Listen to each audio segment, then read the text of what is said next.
Hello ਦੋਸਤੋ, ਤੁਹਾਡਾ ਸਾਰਿਆਂ ਦਾ ਸਵਾਗਤ ਹੈ ਆਪਣੇ ਚੈਨਲ ਵਿੱਚ ਕਹਾਣੀ ਵਾਲੇ 'ਚ। ਅਤੇ ਹੁਣ ਆਪਾਂ ਕਹਾਣੀ ਤੁਹਾਡੇ ਲੈ ਕੇ ਆਏ ਹਾਂ ਅਤੇ ਅੱਜ ਆਪਾਂ ਤੁਹਾਨੂੰ ਨਵੀਂ ਕਹਾਣੀ ਦੇ ਨਾਲ ਰੂਬਰੂ ਕਰਾਵਾਂਗੇ। ਚਲੋ ਆਪਾਂ ਸ਼ੁਰੂ ਕਰਦੇ ਹਾਂ। ਚਰਨ ਕੌਰ ਆਪਣੀ ਧੀ ਪੰਮੀ ਨਾਲ ਰਿਸ਼ਤਾ ਲੱਭ ਰਹੀ ਸੀ। ਪੰਮੀ ਨੇ MA B.Ed ਕੀਤੀ ਹੋਈ ਸੀ ਅਤੇ IELTS ਵੀ ਕਰ ਰਹੀ ਸੀ। ਪੜ੍ਹਨ ਵਿੱਚ ਪੰਮੀ ਬਹੁਤ ਹੁਸ਼ਿਆਰ ਸੀ ਅਤੇ ਆਪਣੀ ਨਿੱਜੀ ਜ਼ਿੰਦਗੀ ਵਿੱਚ ਇੱਕ ਸੂਝਵਾਨ ਕਿਰਦਾਰ ਸੀ। ਘਰ ਦਾ ਵੀ ਸਾਰਾ ਕੰਮ ਕਰ ਲੈਂਦੀ ਸੀ, ਸਿਲਾਈ ਕਢਾਈ ਦਾ ਵੀ ਕੰਮ ਕਰਦੀ ਸੀ। ਪੰਮੀ ਨੂੰ ਰਿਸ਼ਤੇ ਕਾਫੀ ਆਏ ਪਰ ਸ਼ਾਇਦ ਉਹਨਾਂ ਦੀ ਪਸੰਦ ਦੇ ਨਹੀਂ ਸੀ ਜਿਸ ਤਰ੍ਹਾਂ ਦਾ ਉਹ ਚਾਹੁੰਦੇ ਸਨ। ਫਿਰ ਉਹਨਾਂ ਨੂੰ ਇੱਕ ਦਿਨ ਇੱਕ ਰਿਸ਼ਤਾ ਆਇਆ ਕਿ ਮੁੰਡਾ ਜਰਮਨ ਵਿੱਚ ਪੱਕਾ ਹੈ। ਚਰਨ ਕੌਰ ਨੇ ਪੁੱਛ ਪੜਤਾਲ ਵੀ ਕੀਤੀ, ਸਭ ਸਹੀ ਕਿਹਾ, ਪਰ ਹਰ ਕੋਈ ਇਹੀ ਸੋਚ ਰਿਹਾ ਸੀ ਕਿ ਜਰਮਨ ਦਾ ਵਿਆਹ ਕਰਵਾਉਣ ਤੋਂ ਬਿਨਾਂ ਕੋਈ ਪੱਕਾ ਨਹੀਂ ਹੁੰਦਾ।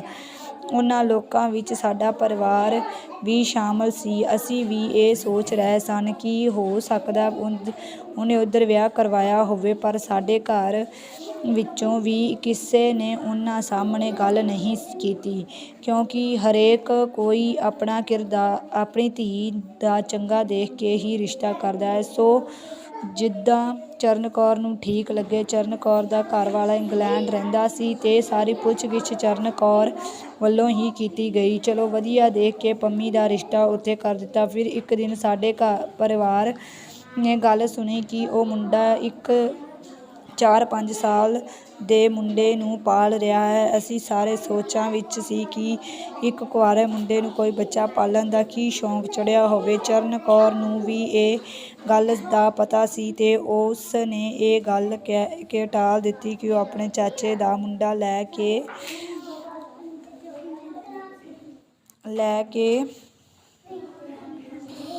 ਇਹ ਪਾਲ ਰਿਹਾ ਹੈ। ਉਹ ਮੁੰਡਾ ਉਸ ਦੇ ਚਾਚੇ ਦਾ ਹੈ।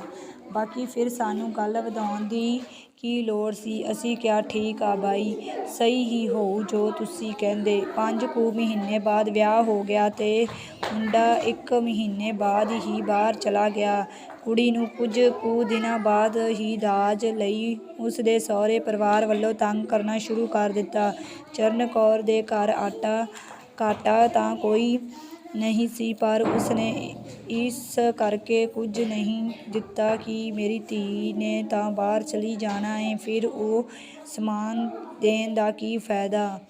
ਪਰ ਫਿਰ ਵੀ ਸਹੁਰਿਆਂ ਦੇ ਕਹਿਣ 'ਤੇ ਚਰਨ ਕੌਰ ਸਾਰਾ ਲੋੜ ਦਾ ਸਮਾਨ ਆਪਣੀ ਧੀ ਨੂੰ ਦੇ ਆਈ। ਦਿਨ ਬੀਤਦੇ ਗਏ। ਫਿਰ ਪੰਮੀ ਦੇ ਘਰਵਾਲੇ ਨੇ ਉਸ ਨੂੰ ਜਰਮਨੀ ਸਿੱਖਣ ਲਈ ਵੀ ਕਿਹਾ, ਕਿਉਂਕਿ ਜਰਮਨ ਵਿੱਚ ਜਰਮਨੀ ਭਾਸ਼ਾ ਹੀ ਆਉਣੀ ਜ਼ਰੂਰੀ ਹੈ। ਪੰਮੀ ਨੇ ਚੰਡੀਗੜ੍ਹ ਰਹਿ ਕੇ ਜਰਮਨੀ ਸਿੱਖ ਲਈ ਅਤੇ ਫਿਰ ਵੀਜ਼ਾ ਲਗਾਉਣ ਦਾ ਕੰਮ ਸ਼ੁਰੂ ਹੋ ਗਿਆ ਅਤੇ ਵਿਆਹ ਤੋਂ 1.5 ਕੁ ਸਾਲ ਬਾਅਦ ਪੰਮੀ ਦਾ ਜਰਮਨੀ ਦਾ ਵੀਜ਼ਾ ਲੱਗ ਗਿਆ। ਪੰਮੀ ਨੇ ਉਸ ਦੇ ਘਰਵਾਲੇ ਸ਼ਰਨਜੀਤ ਆਪਣੇ ਘਰ ਲੈ ਆਇਆ। ਉੱਥੇ ਉਸ ਘਰ ਵਿੱਚ ਇੱਕ ਗੋਰੀ ਅਤੇ ਉਸ ਦਾ 7 ਕੁ ਸਾਲ ਦਾ ਮੁੰਡਾ ਵੀ ਰਹਿੰਦਾ ਸੀ। ਪੰਮੀ ਦੇ ਪੁੱਛਣ 'ਤੇ ਦੱਸਿਆ ਕਿ ਇਸ ਘਰ ਦੇ ਜਿਸ ਹੋਟਲ ਵਿੱਚ ਮੈਂ ਕੰਮ ਕਰਦਾ ਹਾਂ ਉਸ ਦੇ ਮਾਲਕ ਹਨ। ਪੰਮੀ ਨੂੰ ਤਾਂ ਜਿੱਦਾਂ ਸ਼ਰਨਜੀਤ ਨੇ ਕਿਹਾ ਉਸ ਨੇ ਮੰਨ ਗਈ, ਪਰ ਇਹ ਡਰਾਮਾ ਜ਼ਿਆਦਾ ਦਿਨ ਚੱਲ ਨਹੀਂ ਸੀ ਸਕਦਾ। ਕੁਝ ਹੀ ਦਿਨਾਂ ਵਿੱਚ ਪੰਮੀ ਨੂੰ ਪਤਾ ਲੱਗ ਗਿਆ ਕਿ ਇਹ ਗੋਰੀ ਸ਼ਰਨਜੀਤ ਦੀ ਪਹਿਲੀ ਪਤਨੀ ਹੈ ਅਤੇ 7 ਸਾਲ ਦਾ ਮੁੰਡਾ ਵੀ ਸ਼ਰਨਜੀਤ ਦਾ ਹੀ ਹੈ। ਪੰਮੀ ਘਰ ਛੱਡ ਕੇ ਚਲੀ ਗਈ ਅਤੇ ਕੈਂਪ ਵਿੱਚ ਰਹਿਣ ਲੱਗ ਗਈ ਅਤੇ ਸ਼ਰਨਜੀਤ ਨੂੰ ਵੀ ਕਿਹਾ ਕਿ ਉਹ ਆਪਣੀ ਪਹਿਲੀ ਪਤਨੀ ਨੂੰ ਛੱਡਣ ਤੋਂ ਬਾਅਦ ਹੀ ਮੈਂ ਘਰ ਆਵਾਂਗੀ, ਪਰ ਸ਼ਰਨਜੀਤ ਆਪਣੀ ਜਿੱਦ 'ਤੇ ਸੀ। ਉਹ ਕਹਿ ਰਿਹਾ ਸੀ ਕਿ ਮੈਂ ਇਸ ਨੂੰ ਵੀ ਨਹੀਂ ਛੱਡ ਸਕਦਾ ਅਤੇ ਤੈਨੂੰ ਵੀ ਨਹੀਂ। ਪੰਮੀ ਨੇ ਕੈਂਪ ਵਿੱਚ ਰਹਿੰਦਿਆਂ ਨੂੰ 6 ਮਹੀਨੇ ਹੋ ਗਏ ਅਤੇ ਹੁਣ ਬੱਚੇ ਦੀ ਹੋਣ ਵਾਲਾ ਹੋ ਗਿਆ ਸੀ, ਪਰ ਸ਼ਰਨਜੀਤ ਆਪਣੀ ਗੱਲ 'ਤੇ ਅੜੀ ਬੈਠਾ ਸੀ,